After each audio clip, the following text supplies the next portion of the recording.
Fenerbahçe'nin oyun sonrası açıqlamaları bizi sındırdılar. Yəni hakimliyə kifayət qədər iradlarını bildirir. Mən istərdim elə biz bu barədə danışarkən həmin o penalti epizodunu təkrarını izləyək. Çünki qonağımız Cahangir Həsənzadə oyunu elə mənim kimi tribunadan izlədi. Bu təkrar görüntüləri biz görə bilmədik və dərhal istərdim ki, elə Cahangir Həsənzadə özü bu oyunu dəyərləndirsin, nəticəni dəyərləndirsin. 2-1 hesabı ilə Neftçi qalib gəldi.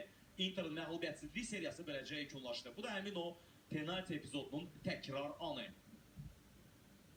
Burada ələ top değdisə, top ələ değməyib, amma sonradan bu epizodu bir qədər buraxsalar, yəni orada iddia olunur ki, Jonas Pesaliyə qarşı cərmə meydançasının içində qayda pozulmuşdu və məhz Rəvan Həmzazadə ona işarə edərək, həmin epizoda işarə edərək penalti təyin elədi.